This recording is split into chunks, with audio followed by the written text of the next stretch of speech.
নমস্কাৰ বন্ধুসকল, আশা কৰিছোঁ সকলোৱে ভালে আছে। আজি আপোনালোকৰ কাৰণে এটি নতুন ভিডিঅ' লৈ আহিছোঁ।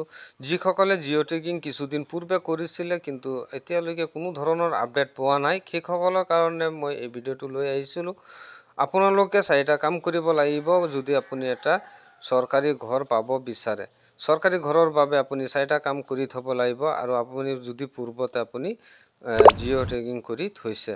বন্ধুসকল, সেই বিষয়ে এই ভিডিঅ'ৰ জৰিয়তে মই জনাম। প্ৰথমে আপুনি যদি মোৰ চেনেলত আজি নতুনকৈ আহিছে আৰু মোৰ চেনেলটো চাই আছে, তেন্তে আপুনি মোৰ চেনেলটো এতিয়াই ছাবস্ক্ৰাইব কৰি লওক। লগতে থকা ছাবস্ক্ৰাইব বটামৰ লগত থকা যিটো অপশ্যন আছে, বেল আইকন আছে, সেইটো এতিয়াই অন কৰি লওক, যাতে পৰৱৰ্তী মোৰ যিবোৰ ভিডিঅ' বনাওঁ সেইবোৰ যাতে আপুনি সহজে পাই যায়।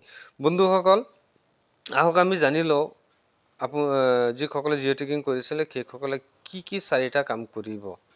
সেই এটা নতুন চৰকাৰী ঘৰ পাবৰ কাৰণে সেই 4টা কাম কৰিবই লাগিব। 1 নম্বৰ কামটো হৈছে কি, আপোনাৰ বেংকৰ একাউণ্টৰ সৈতে আধাৰ লিংক কৰিবই লাগিব। আপুনি যদি এতিয়ালৈকে বেংকৰ একাউণ্টৰ সৈতে আধাৰ লিংক কৰা নাই, এতিয়াই বেংকত যাওক আৰু আধাৰ লিংকটো কৰি থৈ দিয়ক, যাতে আপুনি পিছত যাতে কোনো ধৰণৰ সমস্যাত নপৰে।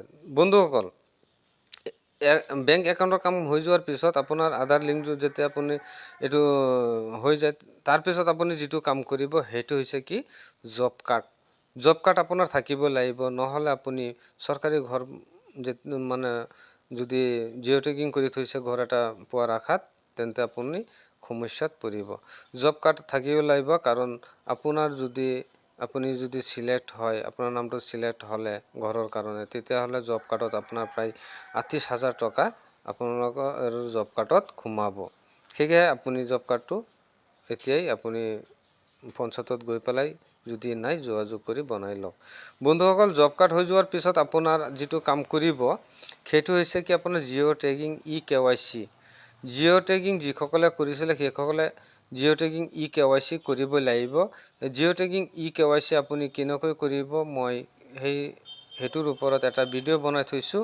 মই এইটো ডিছক্ৰাইবত মই সেই ভিডিঅ'ৰ লিংকটো দি থ'ম। আপুনি সেই লিংকটো আপুনি অন কৰি পেলাই আপুনি ভিডিঅ'টো চাই জিঅ' টেগিং যিটো eKYC আছে সেইটো আপুনি কৰি থৈ দিয়ক। সেইটো আপোনাৰ কাৰণে অতি দৰকাৰী। বন্ধুসকল, চতুৰ্থত আপুনি যি কামটো কৰিব সেইটো হৈছে কি, আপোনাৰ ৰেচন কাৰ্ড আপোনাৰ থাকিবই লাগিব। যদি আপুনি চৰকাৰী ঘৰটো পাব বিচাৰে, তেন্তে আপোনাৰ কাৰণে দৰকাৰী হৈছে ৰেচন কাৰ্ড থকাটো। আপোনাৰ যিসকলৰ ৰেচন কাৰ্ড নাই, সেইসকলে ঘৰটো আপোনাৰ যদি আপুনি পাব বিচাৰে, তেন্তে আপুনি যিমান সোনকালে পাৰে ৰেচন কাৰ্ডৰ কামটো আপুনি কৰক, তেতিয়াহে আপুনি এটা চৰকাৰী ঘৰ পাব পাৰে। বন্ধুসকল, এয়ে আছিল 4টা আপোনাৰ কাম। মোৰ এই ভিডিঅ'টো যদি আপোনাক ভাল লাগিছে, তেন্তে এটা লাইক কৰি দিব আৰু আপোনাৰ যিসকল বন্ধুবৰ্গ আছে জিঅ' টেগিং কৰিছে, আজিলৈকে কোনো খবৰ চবৰ পোৱা নাই, তেওঁলোকলৈ এই ভিডিঅ'টো শ্বেয়াৰ কৰি দিয়ক। আপোনাৰ শ্বেয়াৰ বটনত টেপ কৰি আপোনাৰ হোৱাটছআপত আপুনি পঠাই দিয়ক। আশা কৰিছোঁ আপোনালোকে মোৰ ভিডিঅ'টো বুজি পাইছে। ধন্যবাদ।